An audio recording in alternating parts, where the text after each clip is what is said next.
let's talk about Ben 10 Race Against Time. So, this is the second live action movie that Cartoon Network ever did, but it's the first live action movie of two that Ben 10 did. This film stars Graham Phillips as Ben. Graham Phillips plays Harry in the new Spider-Man game.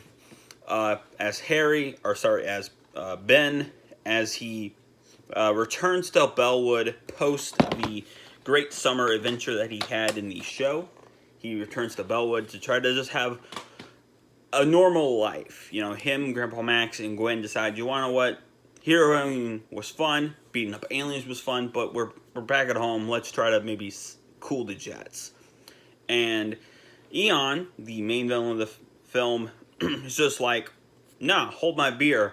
And he wants to go to Bellwood, stir the turd, if it will, and basically activate this doomsday device called the Hands of Armageddon, which is basically just a giant wheel with like a glowing ball inside of it. And yeah, he wants to do that. So Ben has to hero up once again to stop stop Eon. And yeah, this movie is, I think, rather fun if you're a kid. It's rather fun to sort of like rewatch and realize just how sort of cheesy and stupid it is. It's, I think one of the writers actually is someone who did the show, I think. But like, it definitely feels like these guys were like, okay, Cartoon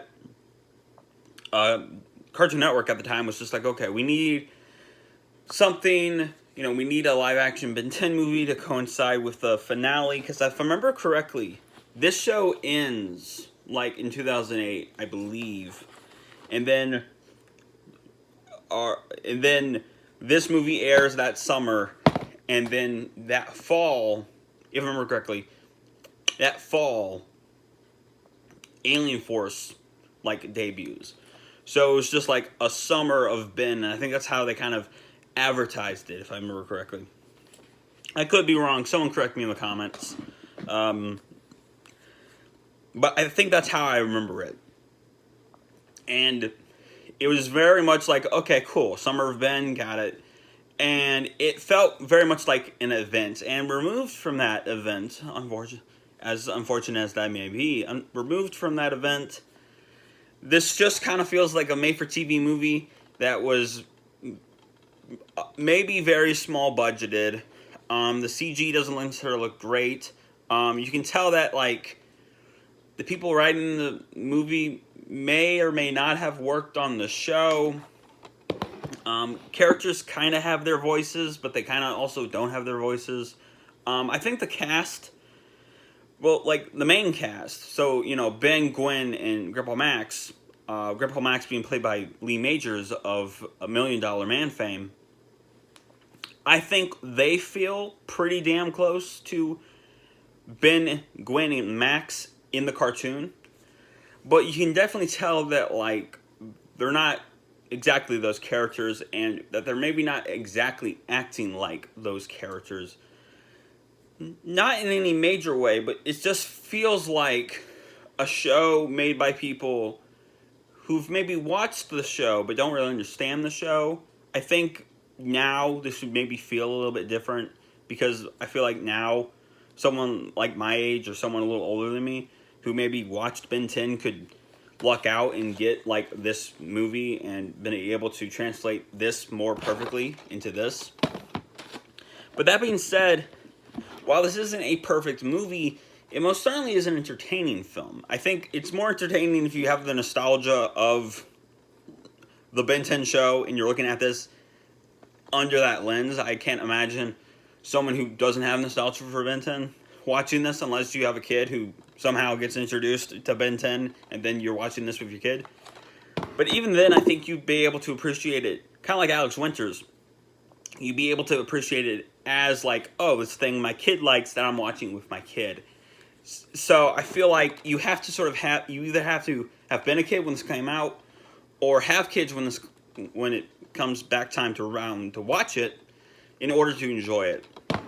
And that's a little unfortunate, but also expected. I figured that that would be the case. And it was. And is this my favorite piece of Benson media? No, but I do like aspects of it. The action's fun. There are some hilarious moments. Graham Phillips, despite the fact that he is like 15 when this movie comes out, or when this movie's being made, like I think he's actually 14, he does a good enough job feeling like Ben, I think, even if he is a little too old to be playing Ben. And yeah, it's very interesting. It's very fun, and the theme song's actually great. Having a rock and roll variation of the theme song is actually kind of cool. And yeah, I do like this movie. It's just that it just has this allure of like, okay, was this really good or is it just nostalgia? And I think if it's just nostalgia, that's completely fine. If you enjoyed Ben 10 as a kid, I highly recommend this movie. If you are an adult, I do not recommend this movie because you're gonna think this is you're gonna think it's garbage, and I don't think it is. My point is that I don't think it actually is garbage. I think it's just a cheesy, like, late 2000s movie based off a kid's cartoon show that is trying to harness the essence of that kid's cartoon show. I have a course, and I will maybe link it down in the description below with parts. But I have, of course, reviewed all the original 4 Ben 10 shows, so I highly recommend you go and check out my review of that. And tune in, because last week of November, that's all I can really give you as a date. Last week of November, we will be reviewing, of course, Alien Swarm. So remember that God made you special. He loves you very much. I hope you're having a very excellent day. And as always, God bless y'all.